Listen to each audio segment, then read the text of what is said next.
और दिवाली के नाम वहाँ जनरली कहीं भी उद्बोधन करते समय मतलब अलग अलग जगह अलग अलग होता है। जैसे इंग्लिश में करते हैं तो लेडीज एंड जेंटलमैन से करते हैं, और हिंदी में करते हैं तो देवियों और सज्जनों। आज मैं थोड़ा सोच में पड़ गया कि कैसे स्टार्ट करूं। सुबह से जैसे मैं देख रहा हूँ, सबसे मिल रहा हूँ, सबको जान रहा हूँ कि कौन क्या करते हैं, जानना कि हमारे समाज के बंधु जितना समाज के लिए सब लोग अपने अपने क्षेत्र में अपने अपने इंटरेस्ट के हिसाब से और अपने अपने जितना हो सकता जो कर रहे हैं समाज के लिए, सबकी भावना में देख रहा हूँ कि कुछ न कुछ करे और कुछ न कुछ दे। ऐसी भावना है, मतलब सबकी भावना यहाँ पे देने की है। मैं मेरे पास जो है या मैं जिससे जो देना चाहता हूँ, जो दे सकता हूँ, सबकी भावना देने की है। कोई हेल्थ के लिए कुछ कर रहे हैं, कोई और सेक्टर के लिए कुछ कर रहे हैं, सुबह से देख रहे हैं हम लोग। तो मैं सोच में पड़ गया कैसे स्टार्ट करूं। तो मुझे लगता है कि देवियों और सज्जनों की जगह देवियों और देवताओं से शुरू करूं, क्योंकि यहाँ पे सबकी भावना देने की है, समझे ना। देवियां और देवता मतलब कोई अलग सेक्टर के लोग नहीं है, उनका भावना सिर्फ देने की थी। जिनके पास जो था वो देने की भावना जिनकी होती है वो देवी है, देने का भावना जिनका होता है वो देवता है।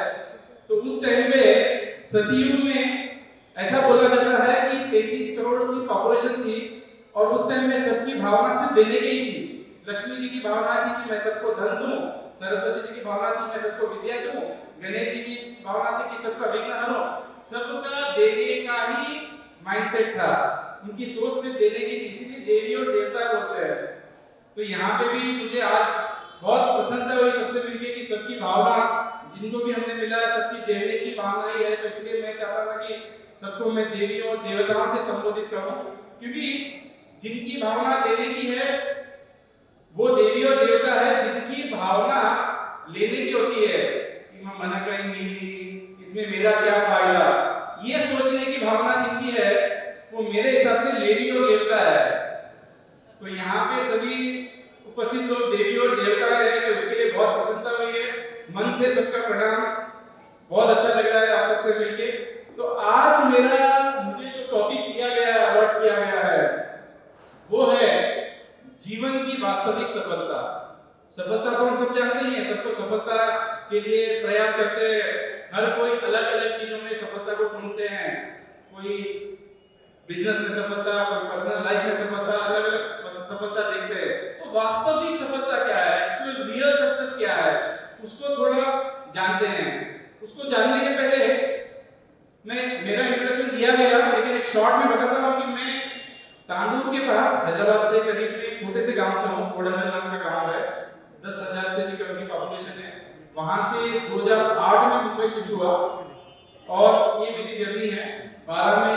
2008 में कंपनी स्टार्ट किया एज ए ज्वेलरी ऑर्गेनिक्स, 12 में प्राइवेट लिमिटेड बनाया। उसके बाद में 3 साल के अंदर हमने चालू होने के बाद 16 राज्यों में हमारे ऑफिसेस ओपन किए, बिजनेस एस्टैब्लिश किया। बाद में 2013 में export, institutional sales, government supply सब चालू किया। 2017 में अपना खुद का रिसर्च फार्म स्टार्ट किया, और काफी टेक्नोलॉजीज के आधार पे हमने एग्रीकल्चर के लिए प्रोडक्ट्स और टेक्नोलॉजी डेवलप की। 2019 में ऑनलाइन सेल्स चालू किया, क्योंकि आज के डेट में ऑनलाइन काफी बढ़ चुका है, तो उसमें अलग से टीम है जो काम कर रही है। और 2021 में द फार्म पीपल नाम से, क्योंकि जियो लाइफ का काम है खेतियों के लिए, तो अर्बन में सिटी में रहने वाले जो जिनके घर में बैकयार्ड में जगह है, सिर्फ मुंबई जैसे जगह पे बालकनी पे, टेरेस पे, जो अपने खुद की ऑर्गेनिक सब्जी उगाना चाहते हैं या कुछ भी करते हैं, उनको सपोर्ट करने के लिए एक और हमने कंपनी का चालू किया द फार्म पीपल। इसमें फिर सर सुनील शेट्टी हमारे पार्टनर है इस कंपनी में, उन्होंने मोटिवेट किया मुझे बिजनेस चालू करते हैं ऐसा कि सिटी के लिए कोई टेक्नोलॉजी देने वाले नहीं है। तो ऐसे ग्रोथ हुआ जर्नी 2008 से 21 तक की। तो इतना फास्ट होने के पीछे रीजन था, मैं बताने का रीजन ये है कि मैं जब गांव में था, जब सोचता था कि ऐसा कुछ काम करना है जो कि पूरे इंडिया लेवल में और विश्व लेवल में जाए। आज हमारे 22 राज्यों में बिजनेस है, 30 से ज्यादा देशों में एक्सपोर्ट कर रहे हैं, टेक्नोलॉजी है, 400 की टीम है।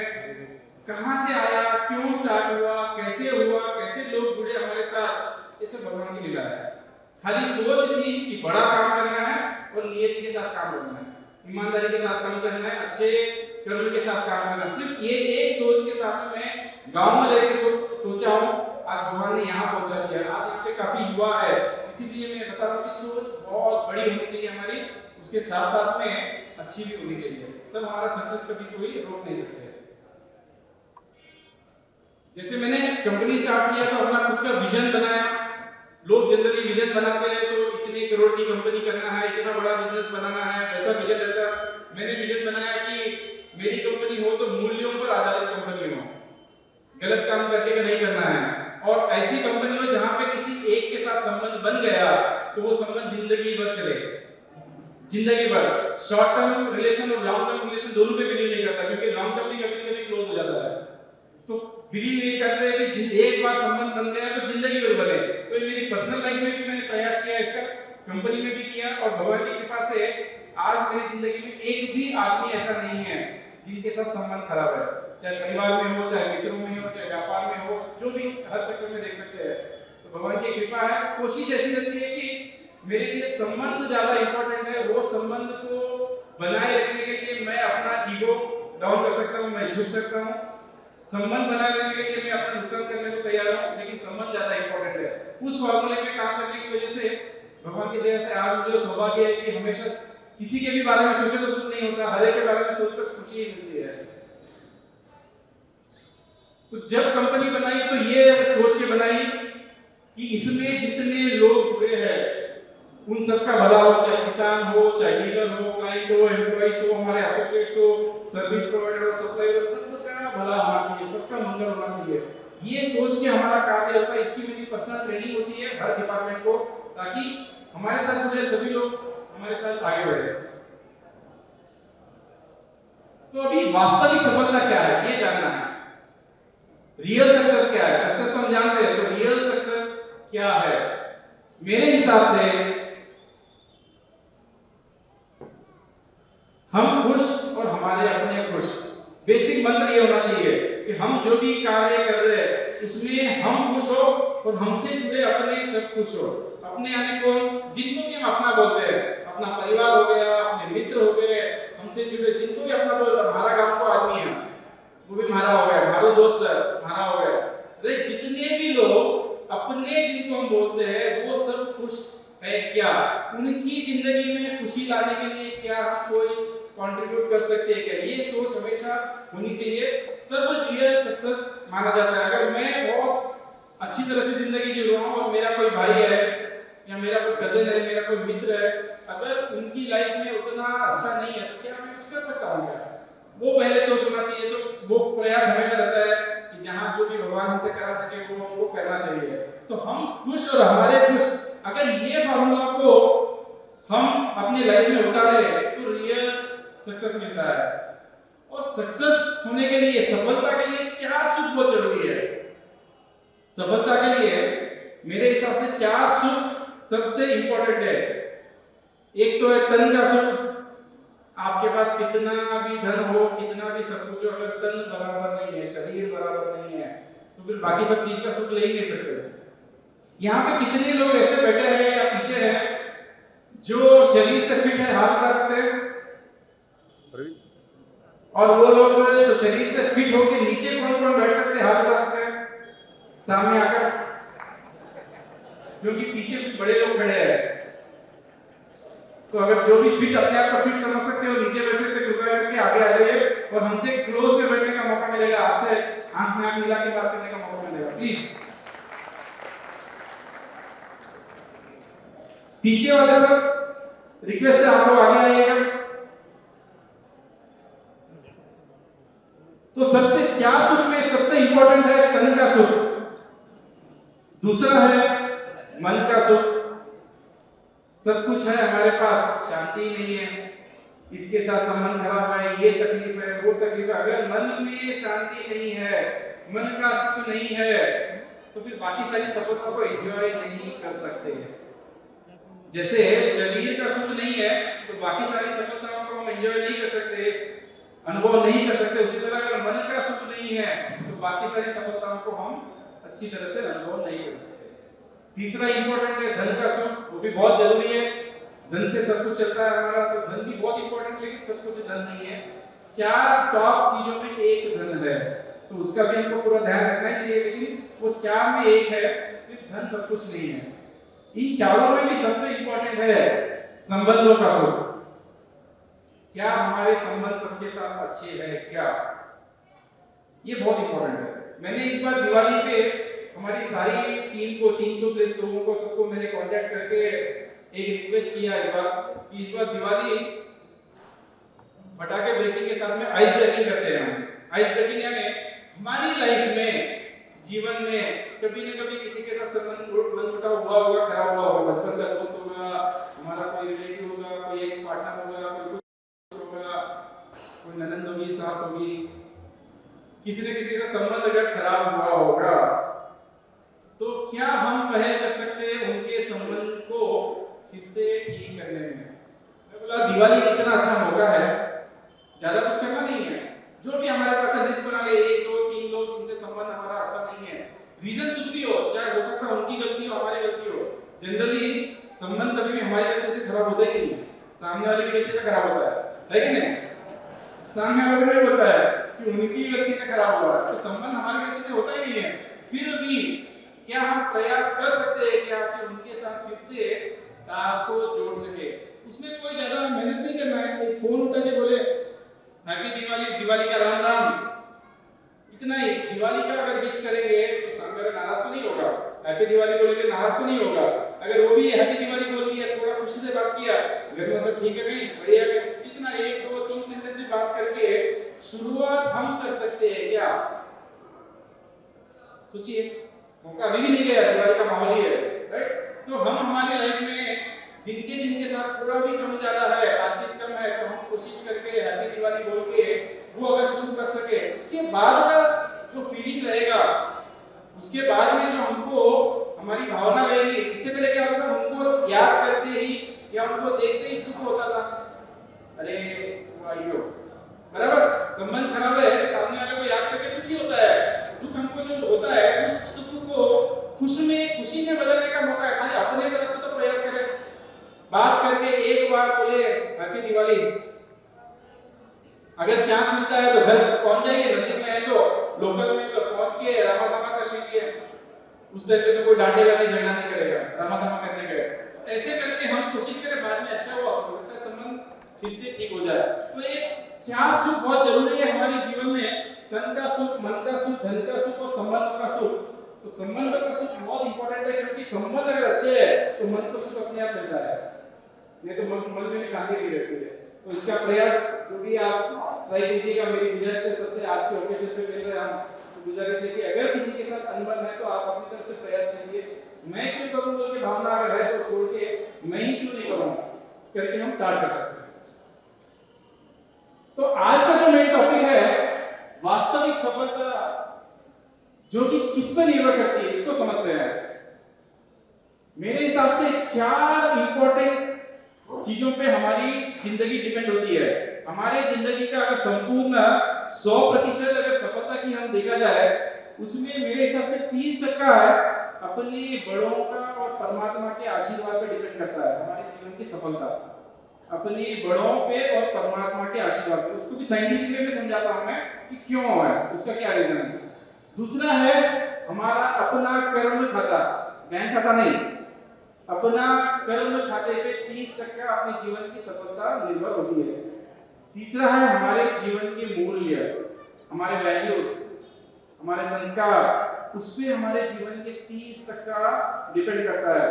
और आखिरी 10% है हमारी संकल्प शक्ति, हमारा विल पावर। ये 30 और 10 ऐसे हमारे जीवन की सफलता इन चीजों पे निर्भर है। अगर इसमें से कोई एक चीज मिस हुआ, समझिए तो 30% सफलता तो गया वहां पे। इसको आज थोड़ा सा विस्तार से जानते हैं, इसके पीछे साइंस क्या है। आज मैं जो भी बोलूंगा यहाँ पे, इसमें कोई वाक्य सुना सुनाया या कहीं पढ़ा पढ़ाया नहीं है।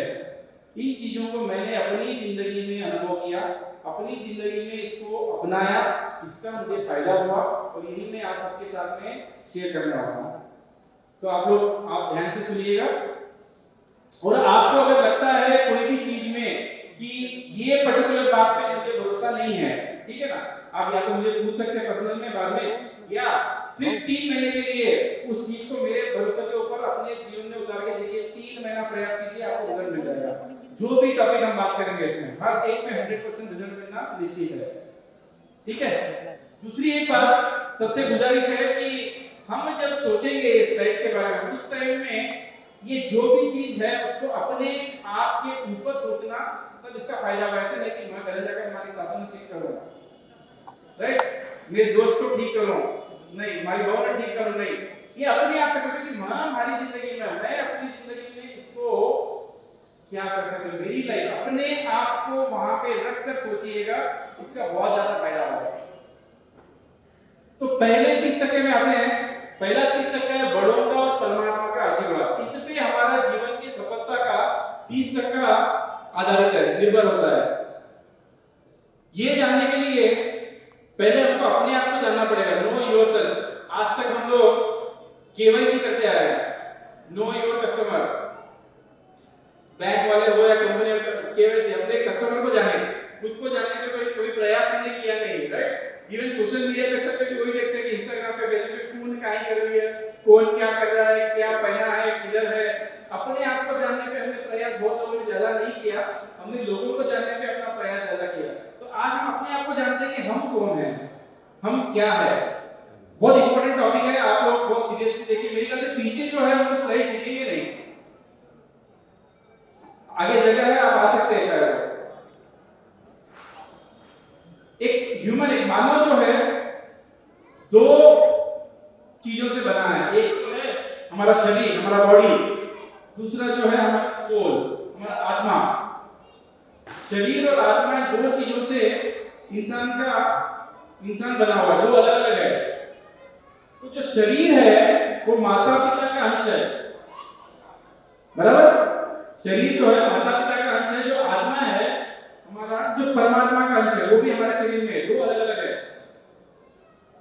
हम लोग शरीर से, हमारे सबके माता पिता अलग है, शरीर से हम सबके माता पिता अलग है।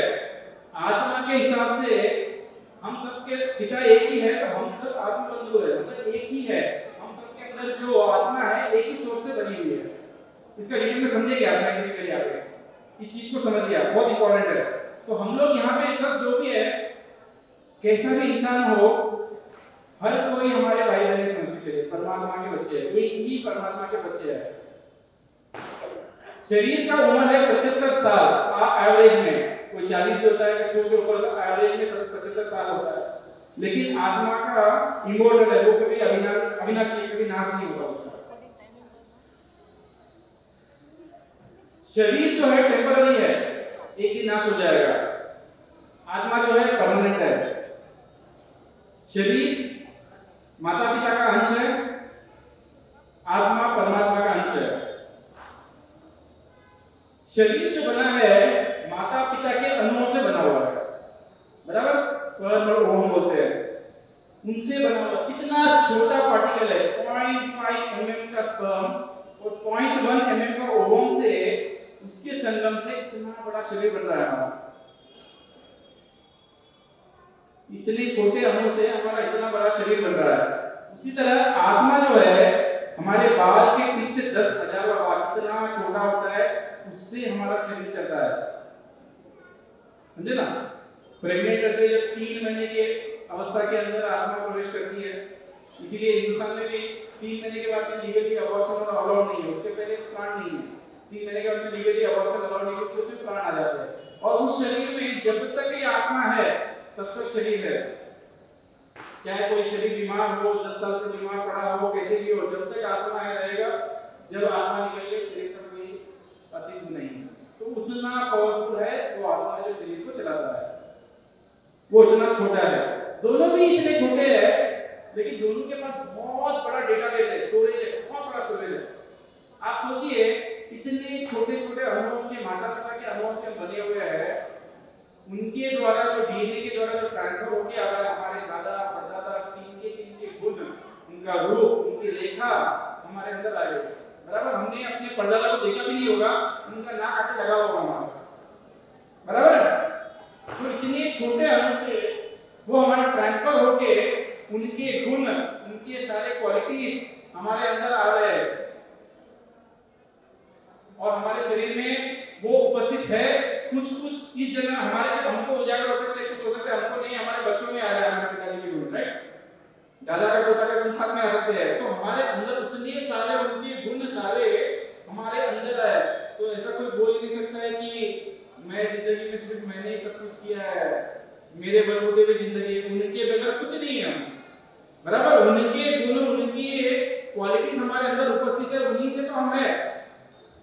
उसी तरह जो इतना छोटा अंश है परमात्मा का, जो हमारी आत्मा है, उसका भी इतना बड़ा स्टोरेज है कि हमारे जन्मों जन्मों का पास्ट हिस्ट्री, कितने जन्म हमने लिया वो हमको पता है, लेकिन उन जन्मों का हर हमारा लेखा जोखा उसके अकाउंट में स्टोरेज है, कर्म खाते में।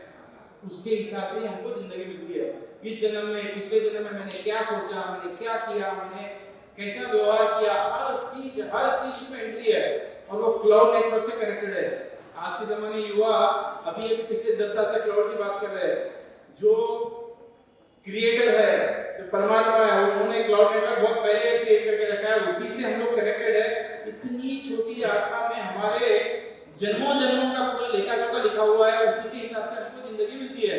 अगर वो आज के कंप्यूटर के जमाने वाले स्टोर करने जाए तो इतना बड़ा हावी बस नहीं होगा, हमारे इतने जन्मों का लेखा जोखा उसमें है। तो उसके हिसाब उतना स्टोरेज है उसमें। ये दोनों भी कहीं सुनाई बातें नहीं है। डीएनए मैपिंग के द्वारा हमारे पुरखों की पूरी हिस्ट्री निकाल सकते हैं। मानते नहीं मानते? कितने लोग मानते हैं? बराबर। डीएनए मैपिंग के द्वारा हमारी हिस्ट्री पूरी मिल सकती है, इतने से डीएनए के द्वारा। उसी तरह डॉक्टर ब्रेन इस यूएसए ने स्टडी किया, सोल का स्टडी, आत्मा का स्टडी। उन्होंने बुक भी लिखा है काफी इसके ऊपर, आप उसकी बुक पढ़ सकते हैं। उन्होंने स्टडी किया और उन्होंने एक प्रोसेस बनाया हिप्नोटिज्म के द्वारा, मेडिटेशन के द्वारा, कि आप हमको अपनी पुरानी लाइफ दिखा सकते हैं। ठीक है, हमारे पुराने जन्म हम देख सकते हैं। ऐसा उन्होंने हिप्नोटिज्म के द्वारा हमको पास्ट लाइफ में ले जाके दिखा सकते हैं। ये भी मैंने सुनी सुनाई बात नहीं है। मैंने यूएस में बहुत फेमस है, अभी इंडिया में भी यूएस से सीखकर एक्सपर्ट आए, तो मैंने अपने 2 सेशन लिए, 2 जन्म देखे हैं, तब जाके मैंने भरोसा किया हम अपनी पास्ट लाइफ को देख सकते हैं। इसका मतलब कि पास्ट लाइफ होता है, चाहे मानो नहीं मानो। कैथलिक लोग और जो भी अभी अभी आए हुए 2000-3000 साल के अंदर आने जो रिलीजियंस आए हैं, जो भी, उन लोग नहीं मानते हैं, क्योंकि उनका पढ़ाई, उनका स्टडी हमारे सनातन के उतना बड़ा नहीं है, उनका बहुत लिमिटेड स्टडी है। तो उन्होंने बोला कि नहीं, ये पूर्व जन्म आगे का जन्म कुछ नहीं होता है, हमारा ये जन्म में वही है, जो करना है करो, उतना ही उनका स्टडी था। तो कैथलिक लोग कभी नहीं मानते थे पूर्व जन्म को। लेकिन जब इन साइंटिस्टों ने प्रूव किया, तो लोगों ने आज यूएसए में, लैटिन अमेरिका में, कनाडा में, यूरोप में काफी लोग इसको करके देख रहे हैं और अभी लोग मानने लगे कि दुनिया उनके आगे भी है।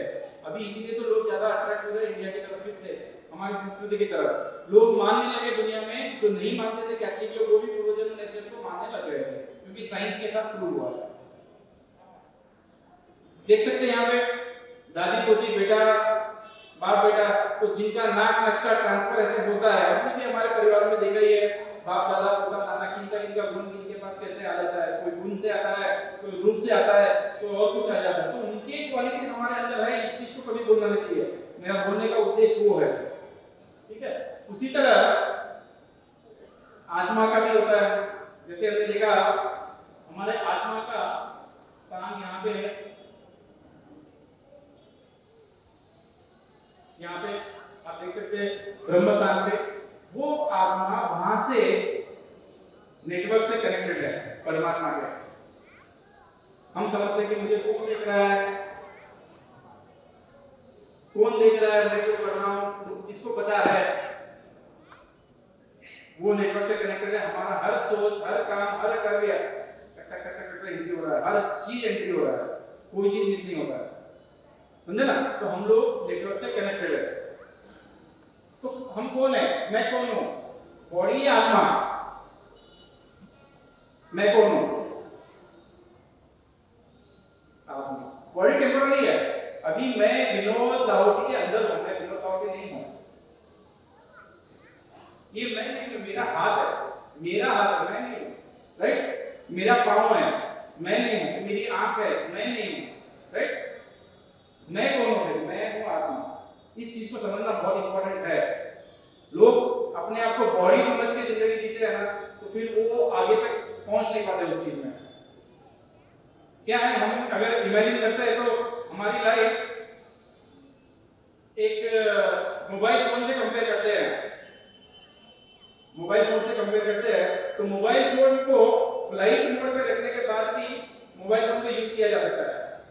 आप गेम्स खेल सकते हो, वीडियोस देख सकते हो, तरह तरह के काम बहुत से हैं जो कर सकते हैं, बराबर, मोबाइल फोन को फ्लाइट मोड पे रखकर भी।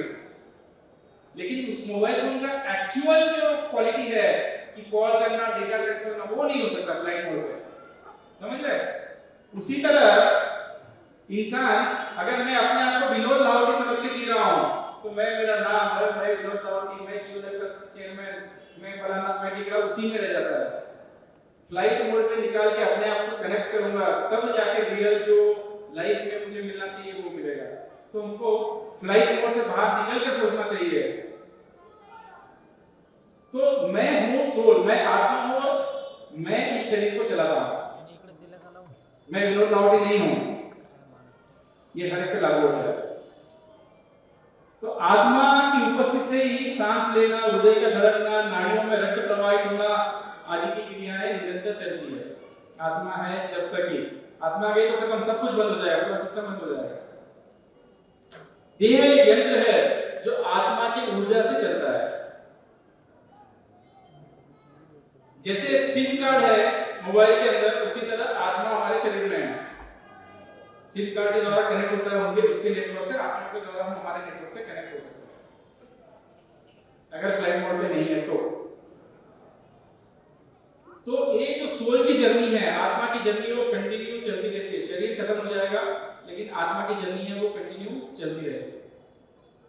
जिस तरह एक फिल्म में एक्टर्स कोई रोल करते हैं, उस फिल्म के अंत तक उस रोल में रहते हैं, वो फिल्म खत्म होने के बाद वो फिर दूसरे फिल्म के दूसरे रोल में चले जाते हैं। उसी तरह अब हमारी आत्मा हर जीवन में अलग अलग किरदार निभाती है। एक जीवन के होने के बाद अगले जीवन में नया किरदार निभाती है। जिस तरह एक फिल्म के अंत में किरदार के मरने से उस एक्टर का अंत नहीं होता, उसी तरह इस शरीर के मरने से हमारा भी अंत नहीं होता। एक बहुत बड़ी खुशी की बात है अगर सोचा जाए तो, मैं कभी नहीं मरूंगा, बराबर है, मरने का डर खत्म हो जाता है अगर हम सोचते हैं तो, राइट? लोग बेहतर अवसरों के लिए नौकरी बदलते हैं, इसी तरह आत्मा अपने कर्म खाते के अनुसार अलग अलग जन्मों में शरीर बदलती है। जिस तरह अलग अलग बल्ब अलग अलग रंग आकार के होते हुए भी उन सब में प्रवाहित बिजली चैतन्य एक ही होती है। लेकिन यहाँ पे अलग अलग टाइप के बल्ब है, सब लगे, लेकिन उसके अंदर इलेक्ट्रिसिटी तो एक ही है। उसी तरह हम सबके शरीर अलग अलग है, तो प्रत्येक की आत्मा चैतन्य एक ही है। इलेक्ट्रिसिटी सबके अंदर एक ही है, बल्ब चले जाएगा, फ्यूज हो जाएगा, समझे ना? लेकिन इलेक्ट्रिसिटी सबके अंदर सेम है। Body is a hardware and soul is a software. हमारी संस्कृति में जब किसी का वेलकम किया जाता है दो तरीके से करते हैं, एक तो हार पिना के और एक तिलक लगा के। तो वो तिलक लगाने का जो है आत्मा का सम्मान है और हार पिनाने का शरीर का है, समझे ना? अगर हम अपने आप को शरीर समझ के जीते हैं, मैं अपने आप को अगर विनोद लाहोटी समझ के जीऊं तो मेरा ध्यान क्या रहेगा? मेरी खूबसूरती, मेरा नाम, मेरा सम्मान, मेरा पोजीशन, पूरा ध्यान उसी पे। मुझे किसी ने मान दिया, नहीं दिया, मेरा मैं कैसे दिख रहा हूँ, पूरा फोकस उसी पे है। मटेरियलिस्टिक चीजों पे पूरा ध्यान होता है क्योंकि मैं अपने आप को विनोद लाहोटी समझ रहा हूँ।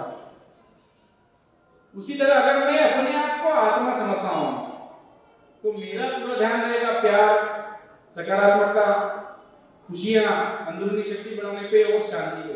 ये 5 चीजें हैं वो हमको सिर्फ आत्मा की कनेक्शन से ही मिलती है। आत्मा के नेटवर्क से बोलिए, परमात्मा के कनेक्शन से ही मिलती है ये चीजें।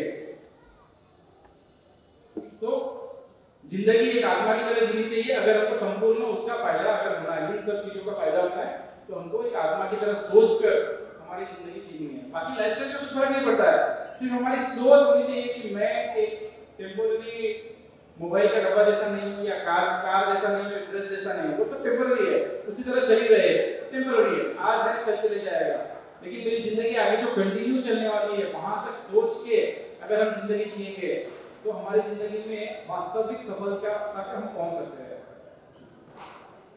यहाँ पे क्या देख रहे हैं, क्या दिख रहा है बताइए कोई? शोक सभा है, समझिए किसी के चाचा जी गुजर गए। अगर कहीं पे किसी के चाचा जी एग्जाम्पल कोई गुजर गए तो क्या करते हैं आप? क्या करते हैं? सारा काम जितना भी बिजी हो सब छोड़ देंगे, कितनी इंपॉर्टेंट मीटिंग हो छोड़ देंगे, कितनी महंगी फ्लाइट हो लेंगे, नहीं पर तो पहुंचनी पड़ा, बराबर? ऐसे टाइम पे तो पहुंचना ही चाहिए। बोलते हैं ना, सुनते भी बोलते हैं कि शादी में जाएंगे नहीं जाएंगे चलेगा, लेकिन ऐसे टाइम पे तो पहुंचना ही है, बराबर है? सब लोग यही मानते हैं ना हम लोग।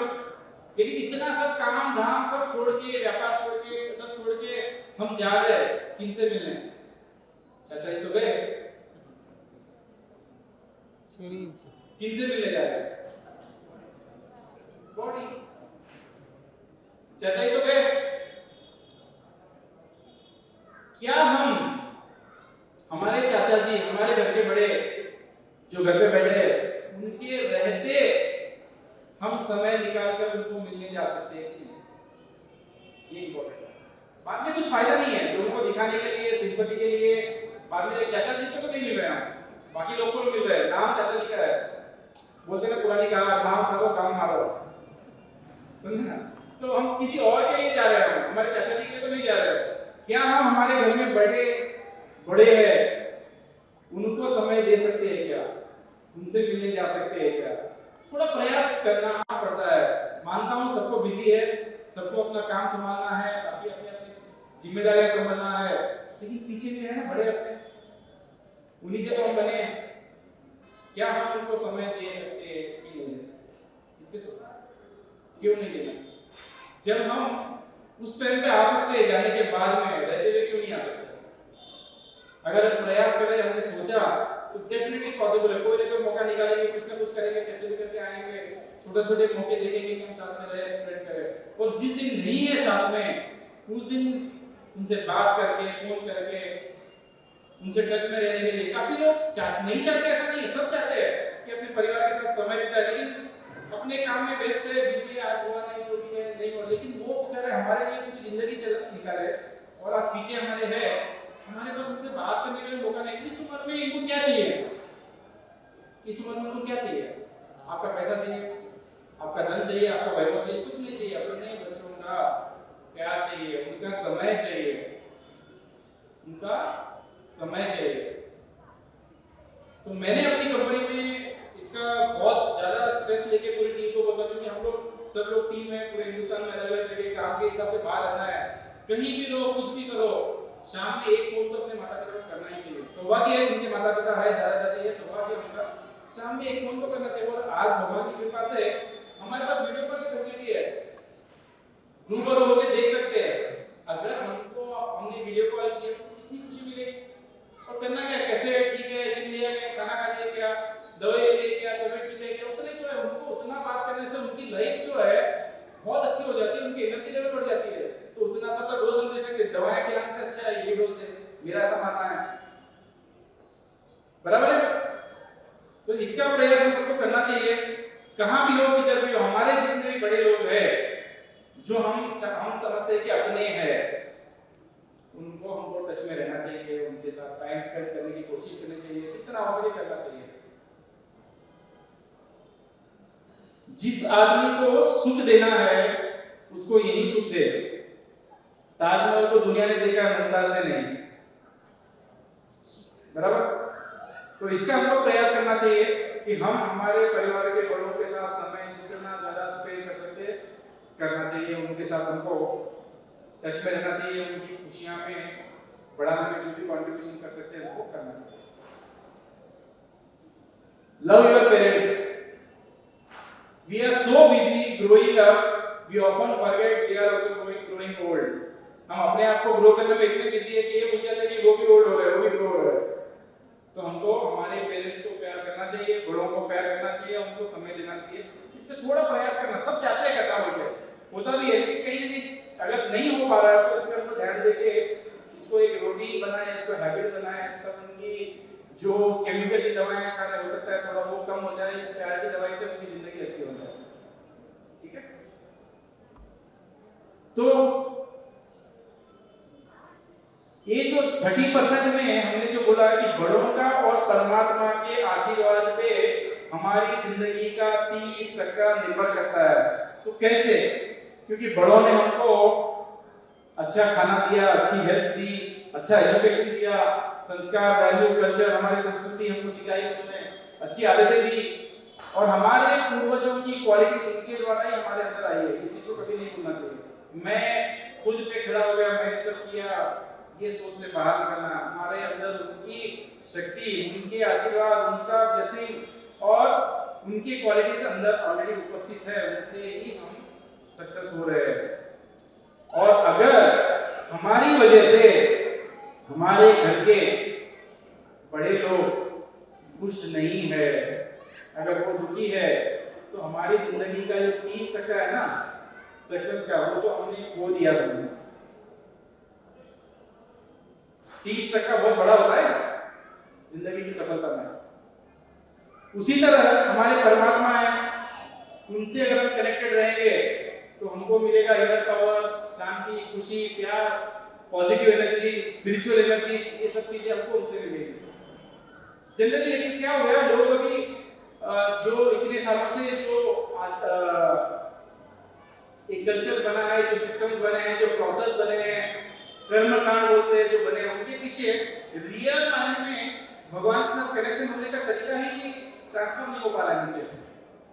हम लोग क्या बोलते हैं, आरती कर लिया, पूजा कर लिया, प्रसाद चढ़ा दिया, इतना रुपया को दान कर दिया तो हो गया भगवान। ऐसा नहीं है, ऐसा नहीं है। भगवान के हम बच्चे हैं, बराबर। एक छोटी सी स्टोरी बोलना चाहूंगा इसके उदाहरण पे। एक पिता रहते हैं, वो पिता चाहते हैं कि उनके बच्चे उनके साथ में टाइम स्पेंड करें। तो बोलता है शाम में आप मेरे साथ बैठो, बात करो। बोलता है यार मेरे पास टाइम नहीं है, बिजी हूं, आज ये मीटिंग है, कल वहां जाना है, ये पार्टी है, वहां है, टाइम नहीं है बैठने को। वो पिता बेचारा चाहता है कि बच्चे साथ में बैठे, बात करें, अपने बारे में बताए, और मेरी जिंदगी के सारे अनुभव जो हुआ है कुछ ना कुछ शेयर करूं। कोई भी पिता चाहता है कि उनकी जिंदगी का जो अनुभव है इतने सालों का वो व्यर्थ नहीं जाए। हमको फिर से वो अनुभव नहीं मिल पाता। अगर हमसे भी जीरो से शुरू करेंगे, चाहे अनुभव हो, चाहे जिंदगी का अनुभव हो, चाहे व्यापार का अनुभव हो, उनका जो अनुभव है उसका भी वैल्यू है, नो डाउट। आज के युवा जो है टेक्नोलॉजी में आगे है, व्यापार को और अच्छी तरह से कर सकते हैं, उसमें कोई सेकंड थॉट नहीं है, वो बहुत बढ़िया है, लेकिन उनके अनुभव का भी वैल्यू है। अगर हमारे युवा का जो नया सोच है उसके साथ में अगर हमारे बड़ों का अनुभव जुड़ जाए तो क्या नहीं हो सकता, हम कितनी फास्ट ग्रो नहीं हो सकते। तो कोई भी पिता चाहता है कि मेरा बच्चा आए, टाइम स्पेंड करे, और चाहता है कि अरे अच्छे संस्कार दो उनको, अरे बच्चा टाइम पर घर आ जा, जो भी वो चाहते हैं बोलते हैं। बच्चा बोलता नहीं मेरे पास बिजी है, क्या समझता है आजकल के जमाने का, हमको ज्यादा पता है, वो टाइम ही नहीं है उसके पास। वो पिता बेचारा दुखी है, मेरा बेटा मेरे साथ टाइम नहीं देता, मेरी बेटी मेरे साथ टाइम नहीं देती, मेरी बहू मेरे साथ टाइम नहीं देती है, वो बेचारा दुखी है हमेशा। एक दिन अचानक बेटा थाली की आरती लेके आता है, आके पिताजी की आरती करता है, बोलता तुम्ही हो बंधु, तुम्ही सखा हो, तुम्ही सब कुछ हो, सुख दाता हो, तुम्ही हो सुख करता, दुख करता। आरती गाने लगता है, पिताजी बैठे आके आरती गाने लगता है। पिता परेशान, नहीं क्या हुआ, कल तक तो मेरे साथ बैठने को टाइम नहीं है इसको, और आज आके आरती गा रहा है, इसको क्या हुआ इसको। वो आरती गाता है, सब करता है, थाली रखता है, फिर बोलता है पिताजी मेरे को घूमने जाना है, 25,000 को ना। क्या हम भगवान के साथ में ऐसे रिलेशन नहीं कर रहे? क्या भगवान के साथ में ऐसा ही संबंध नहीं बना रहे हैं? आरती क्या कर रहे हैं वो उसका भाव भी नहीं मालूम हमको, उसमें क्या है क्यों करना है वो भी नहीं मालूम। आरती कर दिए, प्रसाद चढ़ा दिए, भगवान मेरा काम कर रहा है, मुझे पास कर दे, मेरा बिजनेस डील कर दे, खाली मांग रहे, बराबर। और उसके आगे भी और आगे भगवान को बोलते कि मैं इतने पैसे चढ़ाऊंगा, मेरा ये काम कर दे, भगवान के साथ डील कर रहे हैं। कौन से पैसे? वो पैसे, वो रुपया जो एक दिन रात को 8 बजे टीवी पे एक आदमी आके बोलता है कि रात में 12 बजे इसका वैल्यू नहीं है, वो पैसा भगवान को चाहिए। क्या हमारी औकात भगवान को कुछ चढ़ाने की है? भगवान को कुछ चढ़ाने की औकात है हमारी? सब कुछ बनाने वाला, देने वाला, करने वाला तो वो है, उनसे सब चीज हमको मिलता है। उनको कॉलेज के कपड़े चाहिए उनको हमारे, और उनको चढ़ाने की हमारी औकात है क्या? मंदिर में जाकर तो क्या भावना से मैंने भगवान को चढ़ाया है, मूर्ख, क्या सोचे इंसान की आज हमारी। चढ़ावा करना तो ये सोचना है कि चलो ये मंदिर अच्छा चले, पुजारी का घर अच्छा से सेवा कर रहा है, उस भावना से चढ़ाना कर चाहिए। लेकिन भगवान को चढ़ाने की अगर हम भावना रख रहे हैं तो कहीं ना कहीं गलत कर रहा है। तो भगवान को तो क्या चाहिए, उनका बेटा, अगर हम हमारे चाहते हैं कि हमारे बच्चे अपने साथ अच्छा टाइम स्पेंड करे, हमारे बच्चे हमारे साथ प्यार से बैठे बात करे, वही तो भगवान भी चाहता है, और कुछ नहीं चाहता। बोलता है मेरा बेटा मेरे साथ बात करे, सुबह जाते समय बोले कि मैं आज ये काम के लिए जा रहा हूँ, मेरे साथ रहो, आशीर्वाद लो, शाम में बोल दे कि मैंने ये काम कर दिया, बहुत अच्छा हो गया, धन्यवाद।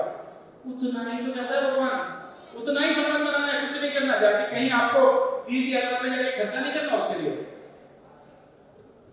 वही संबंध हमारे भगवान के साथ में अगर हम पिता वाला संबंध बनाएंगे तो ये जो क्वालिटीज है, ये सारी जो क्वालिटीज है, वो क्वालिटीज है कि हमारे अंदर इनर पावर, अंदर की शक्ति, शांति, खुशियां, प्यार, सकारात्मकता और हमारे स्पिरिचुअल एनर्जीज, ये सब वहीं से मिलेगा। फ्लाइट मोड में रहेंगे तो कनेक्शन नहीं होगा, कनेक्शन नहीं होगा तो आएगा कहां से?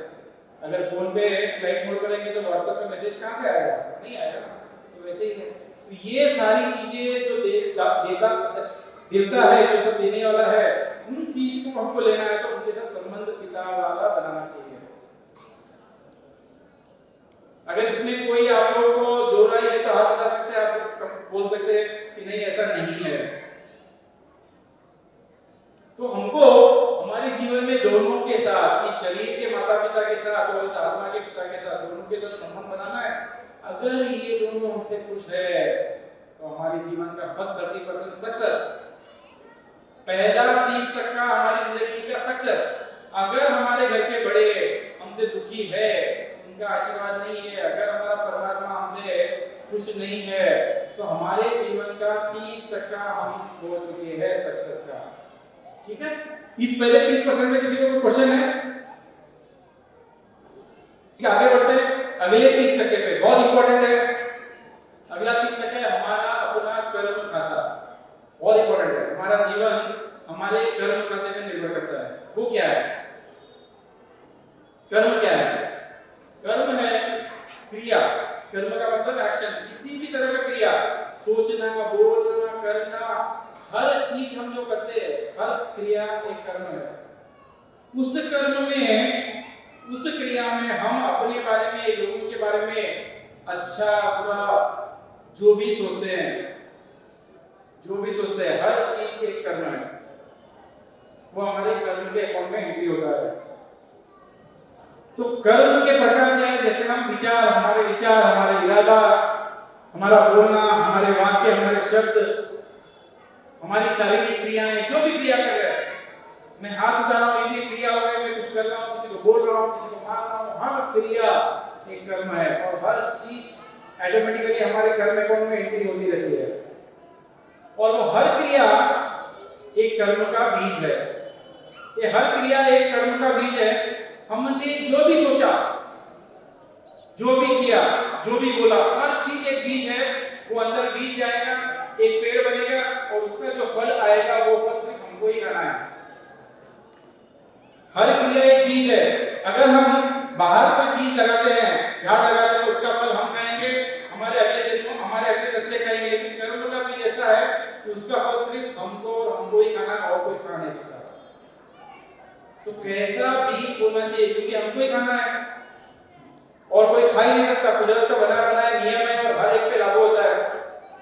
जैसा हम बीज बोएंगे, समझिए हमने किसी के भी लिए बुरा सोचा, बुरा किया, बुरा बोला, उसको एक नीम का बीज का उदाहरण देते हैं। हमने एक नीम का बीज बो दिया, और जिसके लिए भी हमने अच्छा सोचा, अच्छा बोला, अच्छा किया, एक आम का बीज हो गया। वो बीज कभी न कभी फल बनेगा, झाड़ बनेगा, वृक्ष बनेगा, फल आएगा, और उस फल के आने वाले हर नीम के फल, उस के आने वाले हर फल को हमको ही खाना है। इतने फल लगे हैं, हर फल को हमको ही खाना है, चाहे इस जन्म में हो, अगले जन्म में हो, जब आएगा पता नहीं है। सोचिए कि मैंने किसी के बारे में बुरा सोचा, किसी का बुरा किया, वही बीज हो गया, उसका फल आएगा वृक्ष बन के, और उसके सारे इतने सारे नीम के बीज मुझे खाना है, तो क्या होगा? वही अगर हमने अच्छा सोचा, अच्छा किया, तो आम का फल आएगा, अच्छा फल आएगा, हमको मिलेगा, हमको ही खाना है। उदाहरण के तौर पे जैसा क्रिया किया वैसा ही, मतलब हमने किसी को थोड़ा सा तकलीफ दिया, तो अतुल जी अच्छा जानते हैं पीपीएम को, नीम को पीपीएम के रूप में 300 पीपीएम 1500 पीपीएम उसके परसेंटेज के हिसाब से ऑयल बनता है। तो जितना हमने जितना स्ट्रांग किसी का बुरा किया, उतना स्ट्रांग नीम ऑयल आएगा, समझ में चलिए, वो हमको पीना है। उसी तरह हमने कैसा अच्छा कार्य किया, हो सकता है जो फल आएगा, वो फल जो हेरी हो, जैसे भी केसर, नीलम, तोतापरी, जैसा फल हमने बोया वैसा फल आएगा, वैसा हमको खाने को मिलेगा। तो एक बहुत इंपॉर्टेंट है कि हम किसी के बारे में भी अगर सोच रहे, बोल रहे, तो कैसा सोचना, कैसा बोलना, कैसा करना, क्योंकि हर कर्म एक बीज बनेगा, और उसका फल सिर्फ हमको और हमको ही खाने को मिलेगा। इस जन्म में, अगले जन्म में, जब उसका टाइम आएगा वैसा मिलेगा। तो इसको बहुत सोच विचार के ही हमको करना चाहिए। उदाहरण के तौर पे अगर हमने कभी किसी का बुरा सोचा, बुरा किया, नीम का बीज हो गया, एक विशाल नीम का वृक्ष आ गया,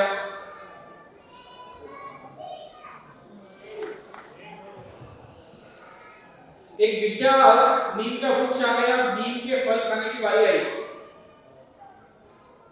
नीम के फल खाने की बारी आई, तब सोच रहा हूं अरे तो इतना कड़वा कैसे का। उस टाइम पे जाके अगर मैं नीम के झाड़ की पूजा कर रहा हूं, ये नीम देवता मेरी गलती माफ करो, नीम की जगह आम के फल दो, होगा क्या? होगा क्या? नीम का बीज बोया तो नीम का फल ही मिलेगा। तो हमको बहुत सोचना है कि कैसा बीज बोना है। हर क्षण, हर पल हम जो सोच रहे हैं अपने बारे में, अपने घर वालों के बारे में, अपने परिवार के बारे में, लोगों के बारे में, हर सोच एक बीज है, और उस बीज का फल आएगा, कभी न कभी उसी सोच का फल आएगा, और वो फल हमको खाना पड़ेगा। तो बहुत सोच समझ के सोचना है कि मैं कैसा सोच रहा हूं। तो ये था कर्म। तो कर्म खाता क्या है? क्योंकि 30% डिपेंड होता है अपने कर्म खाते के बैलेंस के ऊपर। तो कर्म खाता कैसा है कि इंसान, एक प्राणी, एक आत्मा इस धरती पे आ गई, तो भगवान ने क्या किया, उनको एक अकाउंट दे दिया, जैसे बैंक अकाउंट होता है वैसे कर्म अकाउंट दे दिया। भगवान तो बहुत दयालु है, वो तो चाहता है कि हर कोई हर पल खुश रहे। उसने बोला तू तेरा फ्यूचर तू लिख, तेरा भविष्य तू लिख, जैसा लिखना है लिख, तेरे को बहुत बड़ा आदमी बनना है लिख ले, तुझे बहुत खूबसूरत बनना है लिख ले, तुझे बहुत खुशियां मिलना है लिख ले, बहुत धन मिलना है लिख ले। अपने हाथ में खाता दे दिया, बोले लिख, जो लिखना है वो लिख। कैसे लिखना है? हम जो करेंगे वही वापस आएगा। लोगों के लिए कैसे करेंगे वैसा रिटर्न आएगा। मैं किसी का दिल दुखाया, एंट्री हो गया। मैंने किसी को खुशियां दी, एंट्री हो गया। अपने हाथ में है हमारा भविष्य कैसे बनाना है। भगवान तो इतना दयालु है, उसने बोला लिख, जो लिखना है लिख, जितना अच्छा भविष्य बनाना है लिख, अपने हाथ में है। बस हमको सोच समझ के लिखना है कि हमारे कर्म खाते में क्या एंट्री हो, क्योंकि जो भी एंट्री होगा अच्छा होगा वही रिटर्न आने वाला है। उसी के हिसाब से आगे हमारी जिंदगी चलने वाली है, इस जन्म की, अगले जन्म की, सब कुछ। इस जन्म में जैसे हम जानते हैं कि बैंक अकाउंट शरीर के नाम पे होता है, उसी तरह कर्म अकाउंट जो है हमारे आत्मा के नाम पे होता है। तो बैंक के अंदर सिर्फ पैसे, बैंक के अंदर सिर्फ पैसे के रिलेटेड ट्रांजैक्शन का एंट्री होता है, मनी रिलेटेड ट्रांजैक्शन। लेकिन कर्म खाते में money, wealth, love, ego, feeling, मतलब हर चीज, हमारी भावनाएं, हमारा प्यार, हमारा हर क्रिया उसके अंदर एंट्री होती है। बैंक में सिर्फ धन के बारे में, मनी के बारे में, रुपये के बारे में एंट्री होती है, इसमें हर चीज की एंट्री होती है। बैंक अकाउंट हमारे मरने के बाद में इमीडिएटली किसी और को ट्रांसफर हो जाएगा, बराबर है? बैंक अकाउंट साथ में चलता है। कोई ऐसा जालना में बैंक वाले हैं जो कि गारंटी देंगे कि आप यहाँ पे डिपॉजिट करो, अगले जन्म में लाके दूंगा, कोई है यहाँ पे कोई बैंक कि आप डिपॉजिट करो हमारे बैंक में, आपको अगले जन्म में भी लाके दूंगा? हो सकता है क्या किशन जी? राइट? तो ये तो हम ही इमीडिएटली किसी और को ट्रांसफर हो जाएगा। कर्म खाते में जो एंट्री किया है ना, वो हमारे साथ चलेगा, उसके हिसाब से हमको आगे की जिंदगी मिलेगी। वैसा घर, वैसा परिवार, वैसा शरीर, वैसा हर चीज कर्म खाते के हिसाब से मिलेगा। तो हमको किस पे ध्यान देना है? अपने शरीर के टेम्पररी बैंक अकाउंट पे या कर्म खाते पे? आवाज नहीं आ रही है।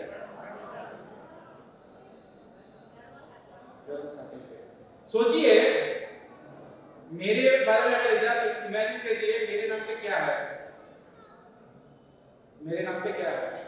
मेरा कंपनी मेरे नाम पे नहीं है, के नाम पे है, बराबर?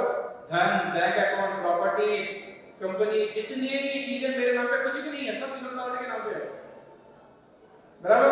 वो भी विनोद लावड़े के नाम पे कब तक है? जब तक मैं विनोद लावड़े के अंदर हूं। जब मैंने विनोद लावड़े को छोड़ दिया, इमीडिएटली थर्ड पर्सन के नाम पे ट्रांसफर हो जाएगा, बराबर नहीं? जब तक मैं विनोद लावड़ी के अंदर हूं तब तक ही उसके नाम पे है। इतना पूरी जिंदगी हम लोग उस चीज के लिए लगाते हैं, अच्छा बुरा करके, अगर कि धन लाए, प्रॉपर्टी लाए, ये करे वो करे, नाम शोहरत इज्जत जितनी जरूरत है उससे एक गुना ज्यादा, उसमें मेरे नाम पे कुछ भी नहीं है। मेरी पत्नी भी मेरी नहीं है, विनोद लावड़ी की है। मेरे बच्चे भी मेरे नहीं है, विनोद लावड़ी की है। मेरे साथ कोई नहीं है। जब मेरा कुछ भी नहीं है तो इन सब का मैं किस चीज का घमंड करूं? क्या है मेरे साथ? इसमें से एक भी मेरे साथ आने वाला नहीं है, तो मैं किस चीज का घमंड करूं? मेरे साथ सिर्फ मेरा अपना कर्म खाता आएगा, और उस कर्म खाते के हिसाब से आज मेरी वर्तमान जीवन है और आगे की जिंदगी भी जो है उसी के हिसाब से होगी। उदाहरण के तौर पे, मेरे जो आज के भावनाएं हैं, मेरा धन है, सुंदरता, संबंध, परिवार, शरीर, शिक्षा, सफलता, हर चीज इस कर्म खाते के ऊपर डिपेंड है।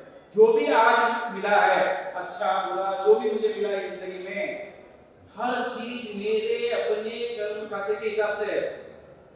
लोग क्या करते हैं, अभी मेरे मतलब कैसे घर में पैदा हुआ, कैसे घर में शादी हुई, कैसा मुझे धन मिला, कैसा पढ़ाई मिला, कैसा सब चीज मुझे मेरे कर्म खाते के हिसाब से, और कोई जिम्मेदार नहीं है इसके लिए।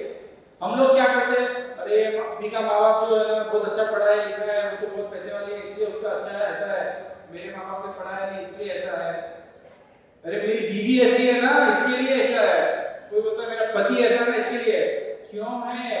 क्योंकि मेरा कर्म खाते के हिसाब से वो मिलना है, समझे ना?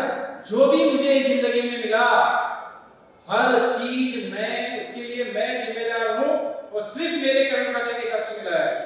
अपना परिवार, अपना पढ़ाई, अपना शरीर, अपने संबंध, हर चीज।